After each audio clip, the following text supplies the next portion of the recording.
Well, hello. Thanks for the intro and welcome again to another edition, to this week's edition of Tim Scott Uncancelled with me, Tim Scott. Great to have you with us, whoever you are, wherever you're watching from, and however you're watching. Great to have you with us for another show. Thank you for joining us.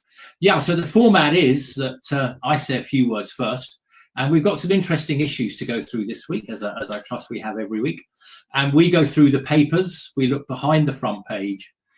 We don't just look at the front page like they do on maybe Sky News. And if it's a big story, it's pretty much the same story on all the front pages. So we go behind the front page, buy the newspapers so you don't have to. And we come up with some really interesting stories. And we always try and get a slightly quirky or humorous one in at the end there. And my guest today is going to be former member of the European Parliament and libertarian Bill Etheridge, and we'll be hearing more about him, and I'll introduce him in a minute. So the stories today we've got specifically from the papers. We've got the possible question mark return of Prince Harry. Will they have him back? The end of Starmer. What's the mood at Westminster like? Are Starmer's days numbered? We have a story on the high street, high taxes and the end of the high street. And what's your high street looking like? Is it loads of boarded up shops and that kind of thing? We've got a slightly more serious article on hospices and the relevance of that to the assisted dying bill, or as I prefer to call it, assisted suicide. And finally, we have a rather amusing cartoon involving Lord Mandelson and Prince Andrew. You won't want to miss that. So what a week we've had. I've been to the Reform Conference, which was quite interesting. I had a really good time at the Reform Conference. Loads of people there. They had over 10,000 people there. Very, very interesting time. Lots to see and do.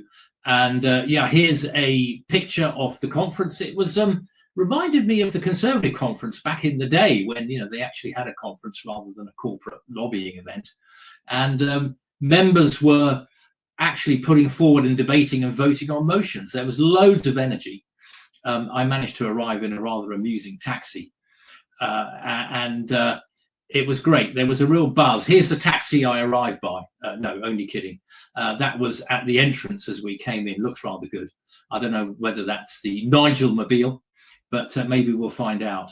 And I did meet some interesting people there, including their chairman, Dr. David Bull. Here he is. Here we are at one of the sessions. So there was a lot going on. Also this week, I managed to meet Robert Jenrick again, the Conservative contestant for the leader, and beaten by Kemi Badenoch, of course. Here they are, both trying to look terribly happy with the result. And I was sat next to him at a dinner, which was quite interesting. Actually, he's growing on me, and he's getting some good social media output going. And also watching PMQs as I do every week in my nerdy way. She actually, for a change, had a very good PMQs as she pressed Peter Mandelson on Keir Starmer. And Keir Starmer was forced to say that he had confidence, or was it full confidence, in Peter Mandelson. Well, if Peter Mandelson was someone that Keir Starmer had full confidence in, how can we have any confidence in Keir Starmer? So goodness knows why we sent this man. He was going to be nothing but trouble. Honestly, an accident waiting to happen. And we sent him to Washington, and then it all blew up, didn't it? As inevitably it would.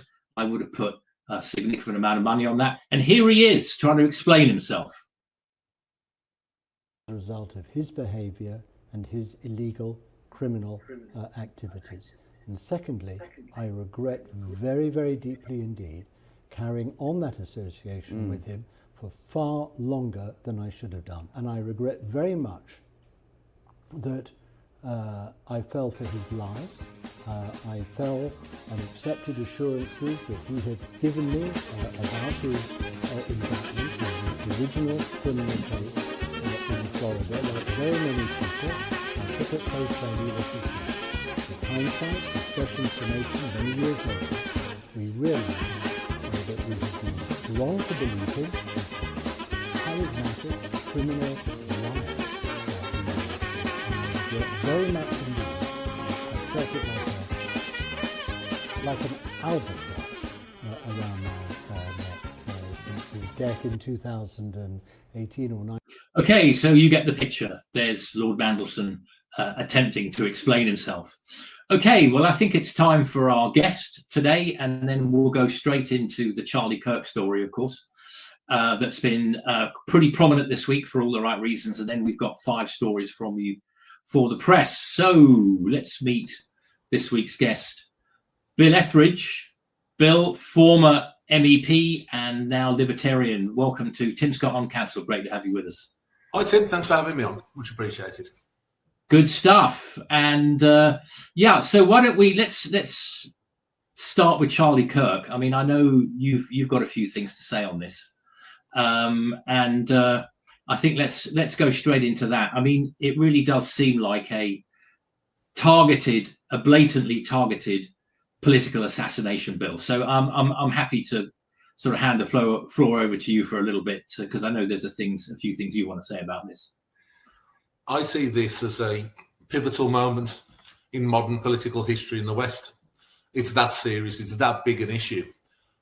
Charlie Kirk, I had followed and watched him over a period of time. Didn't agree with everything he said.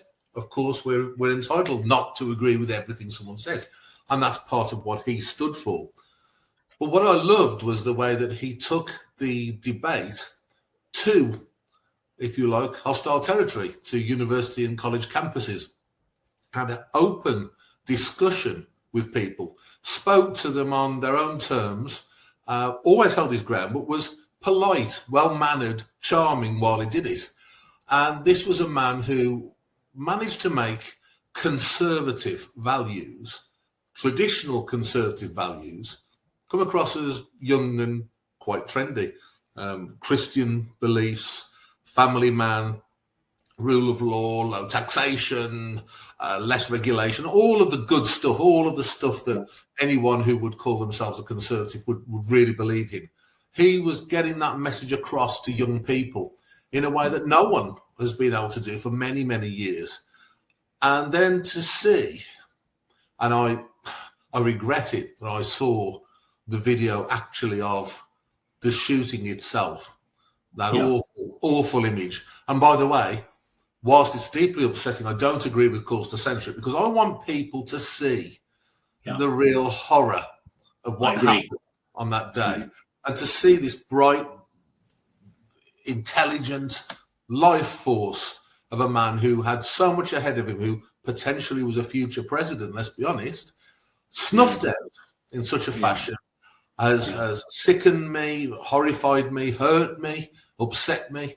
And I think it should do to anyone. And I would say that if he was of the left, because there's something about him that was a life force, something about him that made us all better off for him being there. And I feel it's a massive moment, a turning point in political history. And when we find out exactly who did it and why, I think the lid's going to blow off a lot of things. I think this is a time we will always look back on and say, well, where were you when you found out about this? Yeah, it's one of those sort of moments, isn't it, Bill? I mean, he was a remarkable figure. Yes, he had some strong opinions, but you know, good for him, and opinions he was perfectly entitled to hold and that he articulated very well. What I liked about him was his meetings. He would have 2 microphones, you know, one for him and one for the audience, and people were positively encouraged to come forward and not just ask him questions, but actually come forward and have a bit of a go at him. That was part of the program. He spoke recently at the Oxford Union, only about a month or so back. And he made some very good points. I'm sure he won some people over, but there was at least one guy who stood up at Charlie's invitation. He wasn't a heckler, and had a right go at him. And I think, you know, look at his following. He had over 5 million social media followers. There was reckoned to be, on the day when at that Utah University, about 3,000 people there. He had a way of drawing crowds, and he was committed to dialogue, and perhaps not despite his strong opinions, but perhaps because of his opinions, Bill, he was really committed to dialogue. And I know he was worried about America's future and what would happen if people stopped listening to each other. Yeah, and he's been horribly proved right. He almost prophesied. I've seen several times him talking about the fact that he thought something would happen to him, but he still kept going. And it's that kind of bravery that marks someone out. And we can cast our minds back in history. And I always vividly think about when Martin Luther King was assassinated. He knew that his life was in danger, and he kept on going because he believed in what he was doing. And that's what makes him such a wonderful figure in political history. Now, I believe that what's happened here is of equivalent importance to the political scene. This man has been martyred for free speech. It sounds like over-the-top language, but actually it's true. This is a martyr to the cause of freedom of speech, and his name must always be remembered, and we must always honour the values that he was putting forward of dialogue, of open discussion, and of making politics fun and interesting and exciting, not stuffy, but being there and saying, come on then, let's have a discussion, let's have it out.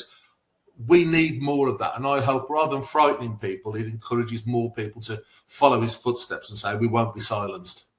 Yeah, thank you, Bill. Good comments. And I think, people turned up to see him because there was an educational value in what he did. But also his rallies looked, quite fun. A bit of a carnival atmosphere, and I think people turned up to see that. You're right. This is a seismic event, and I would agree with you, Bill. If Bernie Sanders was assassinated or AOC was assassinated, I would say the same. This is huge. This really is huge. Well, Bill Etheridge, thank you for your comments there. Well, let's move on to our newspaper stories. And as I said at the beginning, we have a good look through, and we try to find really interesting, good stories for you out of the newspaper. And our first story, I think this is a story that will run and run. We try to pick thematic issues. This story from the Eye about Prince Harry. Harry could return, the article says, if he learns to toe the royal line. Yeah, here's the article. If Prince Harry was reading the leaves of the cup of tea he was offered at his meeting, the article says, with the King on Wednesday afternoon. They hadn't met for quite a while. And I don't believe he was seeing Prince William when he was over here. Then he might well have told him, you've got your chance, Harry. Now don't blow it. This was less a meeting of minds and more a rendezvous of rules, an opportunity for the King and his advisors to enforce upon Harry that it is not so much as a word leaked from him or future meetings, then any bridges will be bombed. Bill, what do you reckon? Is there a way back for Harry or not? What do you think? I have to admit, I'm probably not a great person to speak to about the royal family because, frankly, and it's probably going to be very unpopular saying this, I don't like the idea of a royal family, and I'm not a monarchist. I loved, admired, and respected the Queen. Yeah, not because of her blood and ancestry, but because of who she was and what she'd done. But to think, just think about this, Tim. This family are in a position of authority, heads of state, etc., on the public purse, simply because of who they're born to. Yes. And then you get this guy who doesn't want to do it all the so-called work they're supposed to do. He doesn't want to do it, but he's resentful about it, and he's throwing little bombs of complaint into the royal family and causing all sorts of trouble. Yes. All of it so he can clear off with his actress wife and go over to make things on Netflix, which obviously aren't working for him. That's why he's trying to come back. Frankly, they should have nothing to do with him. And if it was anything to me, I'd cut 95% of the royal family out anyway, and I'd be having a serious conversation about do we in the 21st century want to do this. have people who were just born to be heads of state. I resent it deeply, to be honest with you, Tim. I don't bow to anyone for their birthright, and I don't think that the British people in the 21st century should have to do that. I am a monarchist, but I that partly is the opinion of that was partly formed, as you quite rightly point out, when the Queen, and there's only one Queen to me, they keep referring to Camilla as the Queen. I thought she was going to be the King's consort. There's only one Queen to me, and that was Elizabeth. I don't mean any disrespect to Camilla when I say that. She was a wonderful example, lived a life of selfless sacrifice and service to the country. I think one of the advantages of a monarchy, is it gives you a head of state who is above party politics. And I think power is taken away and denied to others. But Bill, I'd just be interested, what would you replace it with? I mean, genuine question. What would you replace it? Well, first of all, let me row you back a bit, Tim. Have we got a monarch and a head of state who's above politics? With King Charles's absolutely obvious obsessions with green issues, which are followed by Prince William and other members. Yeah, well, I know where you're coming from with that one, Bill. I mean, Queen Elizabeth certainly was. Yeah, absolutely. I will never ever say a word against that lady. She was unbelievable. What would I replace it with? Well, and I know the arguments are going to come against it, but I believe in democracy. And I believe in elections, and I would want an elected head of state. And if you look at his people say, yeah, but you might have ended up with Tony Blair. You might end up with Nigel Farage, who we both know. Now, the idea of Nigel being an elected head of state might appeal to you. Having spent quite a lot of time with him, it would terrify me. But the point is, it would be the will of the people. If we could have a monarch like the Queen, who was politically neutral, my arguments would be wither on the vine. And even though I resented even then the idea of a family ruling over us, I had to just knuckle down because she was so excellent at the job. There's never going to be anyone like her. They're always going to have some kind of blatant political bias. And if they are, they should be elected. Yes, I thought when she died, Bill, we will not see her like again. Sadly. So, in terms of, Harry could return, it sounds like probably not a subject that's keeping you up at night, Bill. Only in as much as I hope it doesn't cost the taxpayer any more money. Yes, okay. I mean, I think when I remember their wedding, I mean, it was quite a do. It was a lovely summer's day, big crowds. It drew a huge TV audience, one of the biggest TV audiences of the year. It was an international event. It was covered in goodness knows how many countries. And I thought, okay, interesting. Mixed race wife, not from the UK. Could this be good for the Commonwealth? They did a couple of Commonwealth tours. They did one to Australia and one to South Africa. And those tours are not a holiday. But then I don't know. The wheels seem to fall off, Bill. And I think to what extent were they both prepared to knuckle down? And this is what the article says. If he learns to toe the line, to what extent were they prepared to knuckle down and sort of, sing for their supper and have to do the boring round of royal duties? Opening the cement factory at goodness knows where, meeting people that will remember you, but you'll never see them again. I think there's a use for them in that kind of thing. And there's a use for rules when we have weddings and things like that. And everyone likes the Disneyland approach. I've got an idea I'd float out there. I've thought this for years. We should take 50% of the royal family, make it Royal Family PLC and privatise it and make them employees of Royal Family PLC. Sell the shares. We'd make billions off it. We could afford to get rid of some debt. I'd probably buy a few. Yeah, absolutely. And I think, it'll never fall into foreign or complete ownership by someone else, because we'll only sell 49% of the shares and the government holds the other 51%. Make a fortune out of it. Tell them they're employees of UK's Disneyland with their palaces and their fancy frocks and clothes, and they've got to go out there and earn a living. Otherwise, we'll sack them. I could keep a monarchy then. Okay, and you could put them on a sort of performance-related bonus and all this sort of stuff. Princess Anne would be the highest earner. Well, she would. She is the unsung hero of the royal family. Absolutely. She does over 500 public engagements a year. I mean, that, when you bear in mind weekends and traveling, and she does need she doesn't need some time. I mean, to do 500 royal engagements a year. What is she, 70? Was she 72 or something? She's getting on, but she never whines or whinges or no, says, just gets on. Never complain, never explain. Exactly. We don't think what a hard life. Oh, how terrible for her. She just cracks on and does it. She is the unsung hero of the royal family.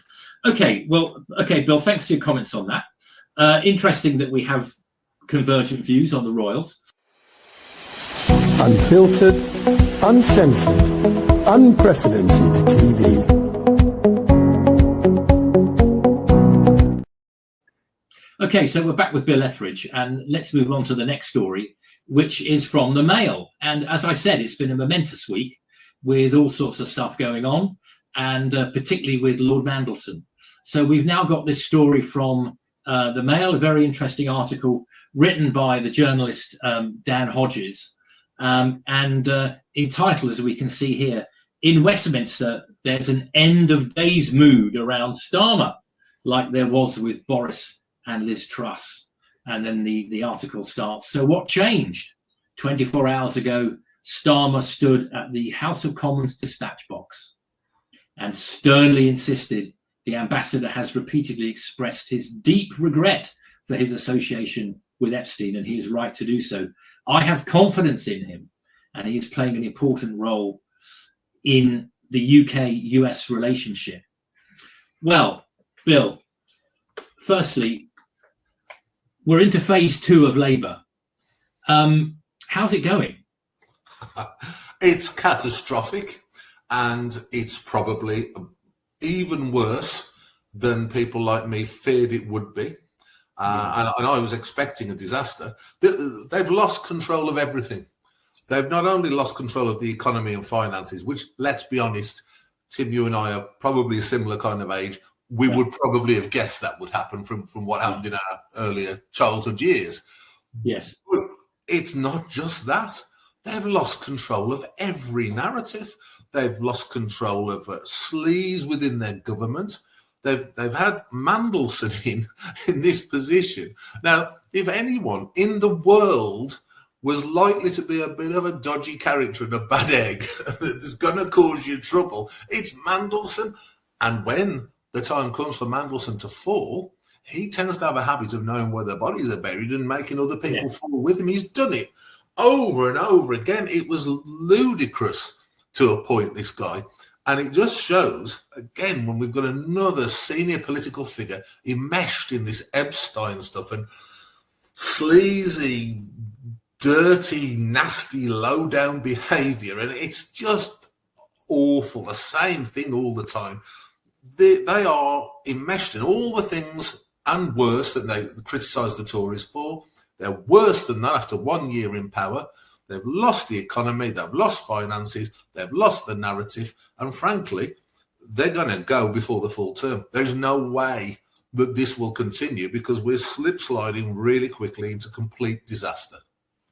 Yeah, very interesting comments, Bill. Thank you. Yeah, there's no doubt. I mean, let's give them a little bit of a break. I mean, they did have a bad inheritance from 14 years of the useless Tories.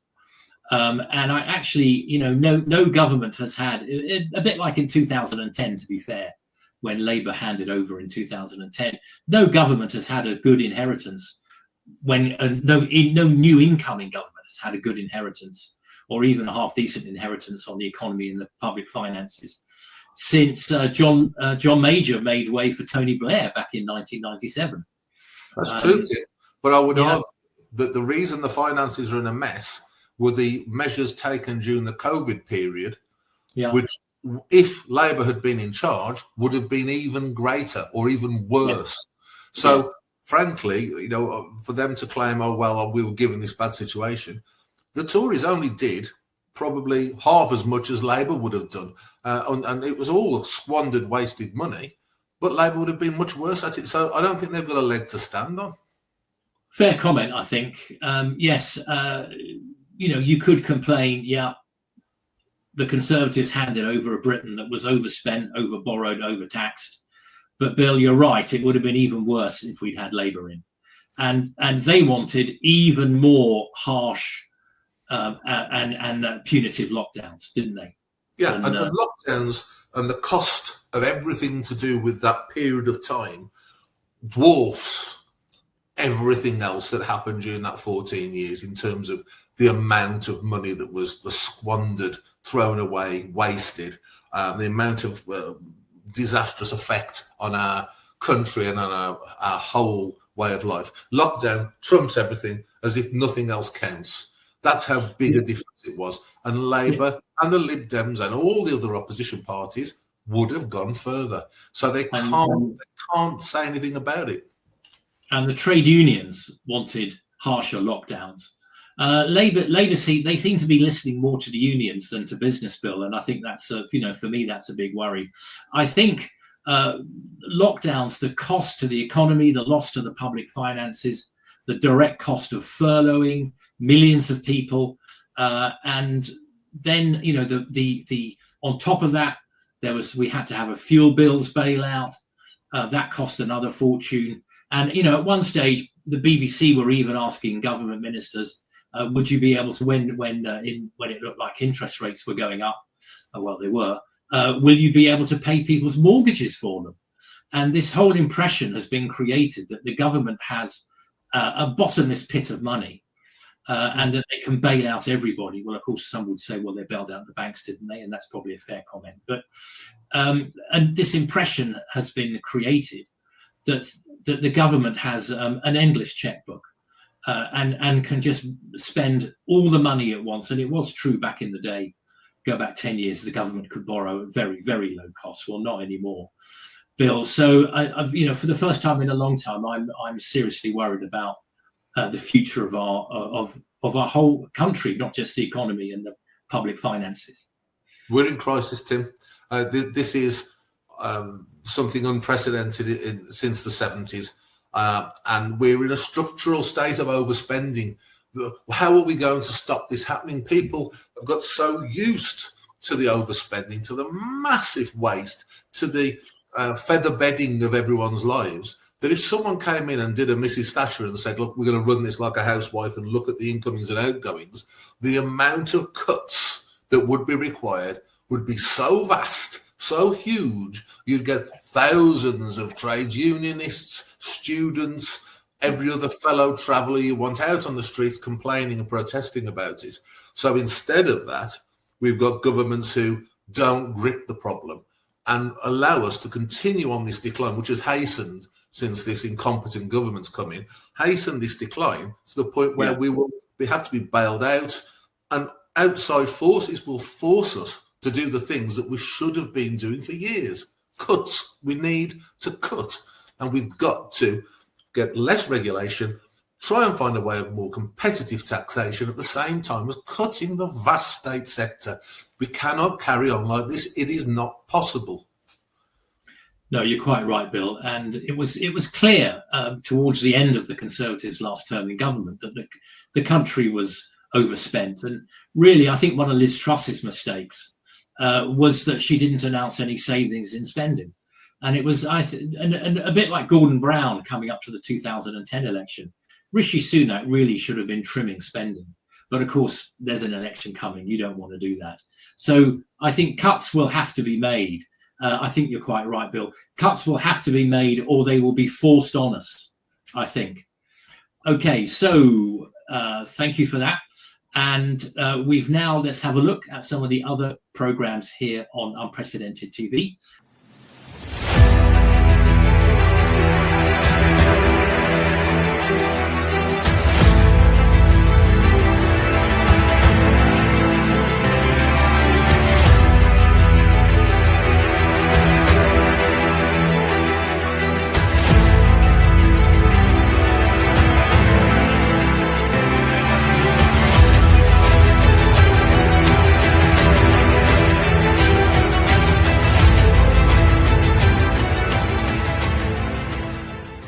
Okay, our next story, Bill, following on from that, but in a more specific way. That last story was from the Mail, and this one is from the Mirror. We tried to get a spread of newspapers. So this story is from the Mirror, and it's headlined "Tax and End," which is obviously a play on words, tax and spend. Business chiefs warn 100,000 high street jobs at threat under Labour plans for a rates shake-up. Up to 100,000 high street jobs are at risk if Labour goes ahead with a tax shake-up. Industry bosses have warned. The British Retail Consortium says the jobs could be lost across 400 of Britain's biggest shops and high streets if a proposed overhaul of business rates takes place, putting larger stores into a higher rates tax band. This, of course, comes on top of the increase in employers' national contribution, particularly at the lower level, and at the rises in the minimum wage. Bill, what's your high street looking like? Probably very much similar to everyone else's. Lots of closed down shops, lots of Turkish barbers, and lots of charity shops. I think we were seeing that everywhere. But this is symptomatic. I mean, there is no symbol of the panic and the lack of ideas from this government more risible than Rachel Reeves. She came into office telling us about some made-up £20 billion black hole. She's since then increased spending by hundreds of billions. And it reminds me of being back in the European Parliament, actually, because they used to say, well, we need to spend this, we need to spend this. We haven't got the budget, so we're going to have to ask the member states for more. And she's saying, well, I haven't got the money, I'm going to have to ask for more in tax. She'll do anything to get her hands on money, whether it be raids on the inheritance tax, the high street, national insurance, you name it, because she cannot stop spending. And she's out of control. And if Starmer was any kind of prime minister, he'd be reining her in. But he's got no control over either. She does not have a clue of what she's doing. All she sees is the desperate hole that she's in. And how does she get out of it? By digging deeper. Yes, well, they keep talking about the black hole, don't they? Well, when you're in a black hole, stop digging. Yeah. That would help.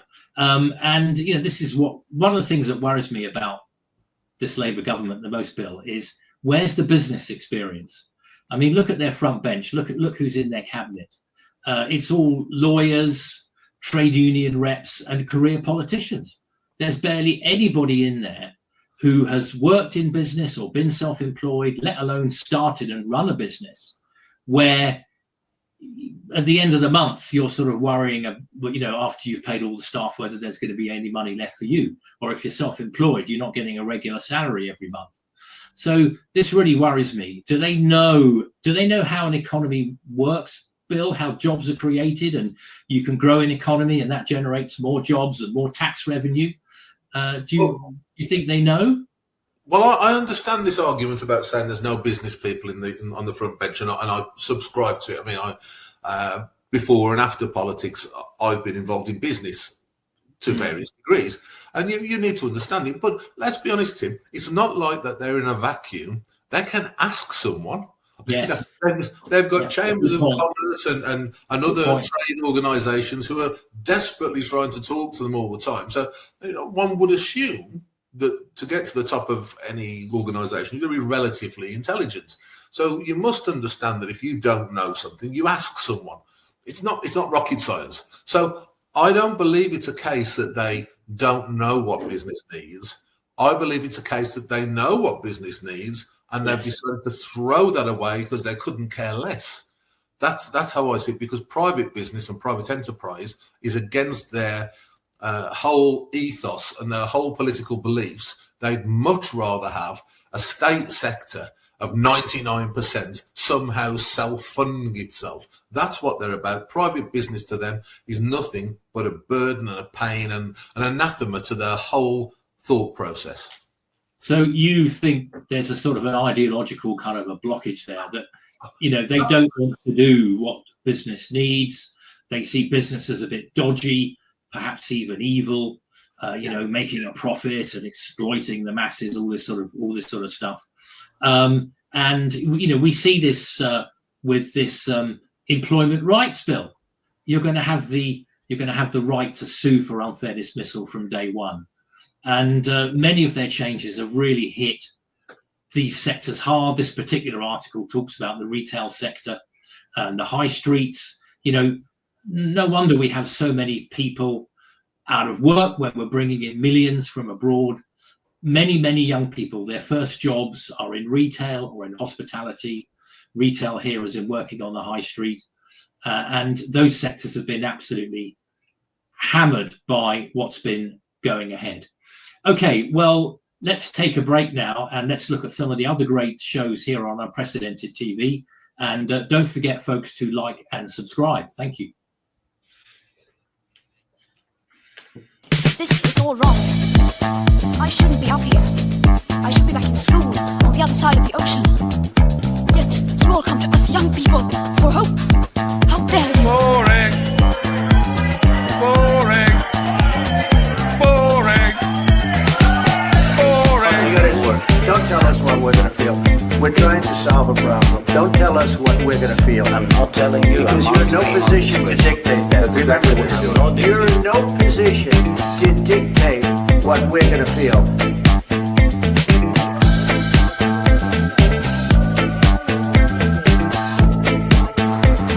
I call again for an immediate ceasefire in Gaza, the return of the sausages, the hostages.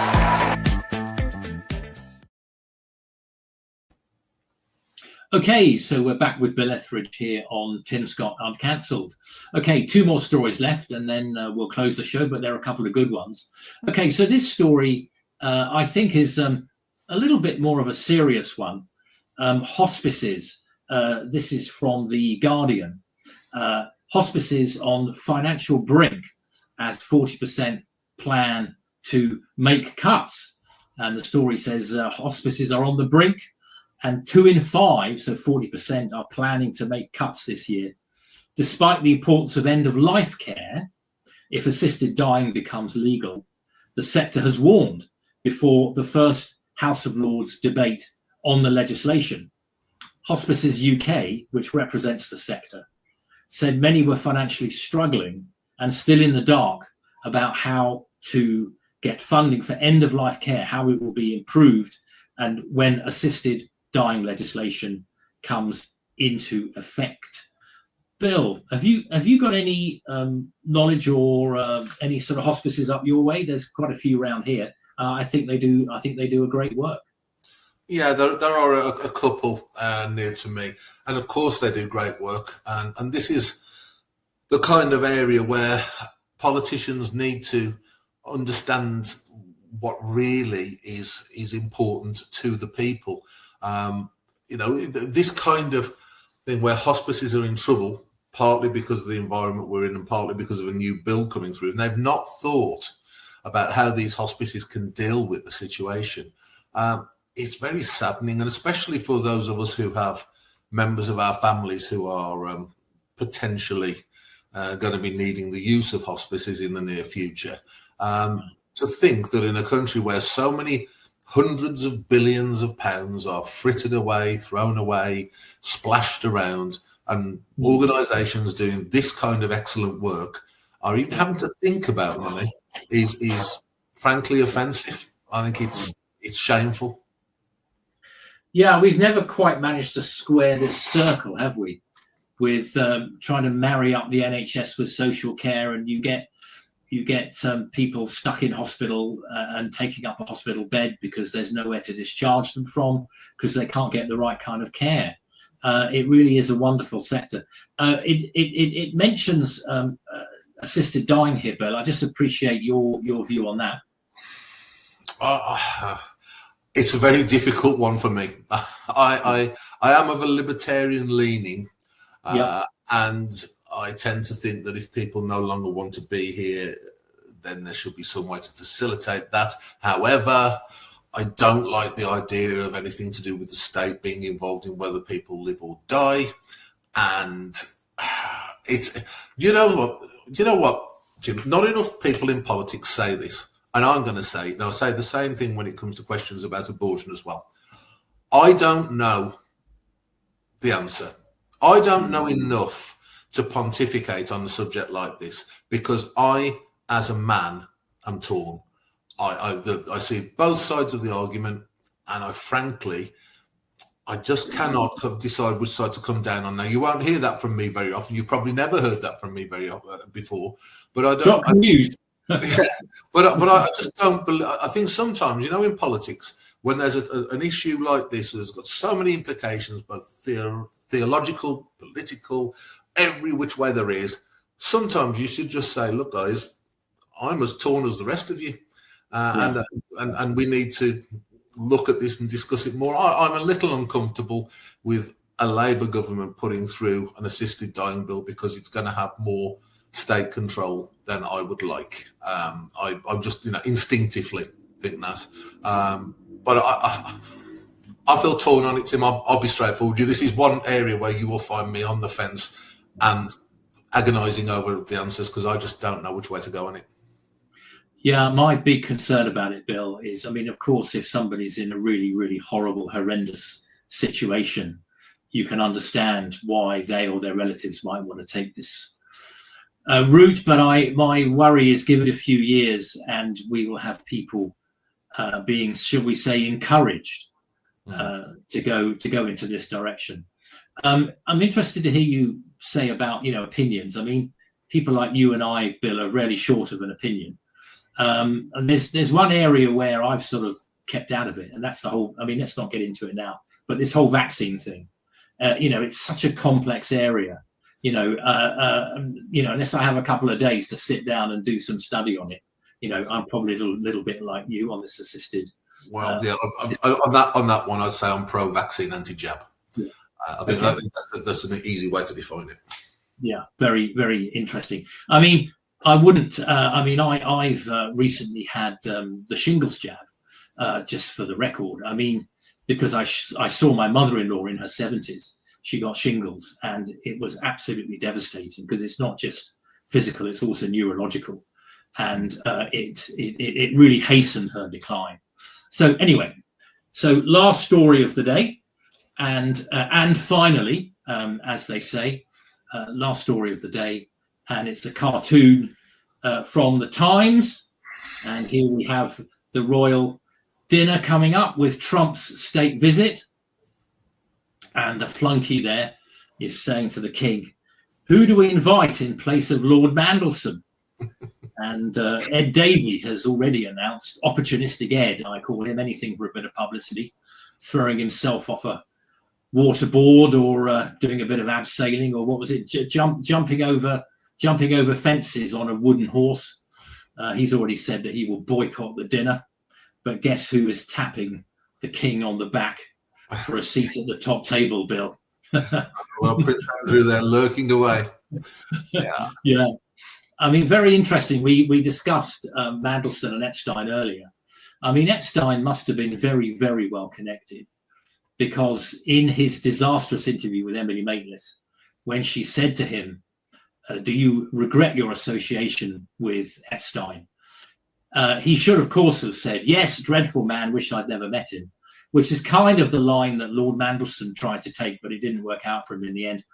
Of course, he fell straight into that trap and said, "Well, yes, of course, he introduced me to many wonderful people and people that were very useful." And so, Epstein seemed to be at the whole nexus of many, many people. But we were talking earlier, Bill, about was there a way back for Prince Harry?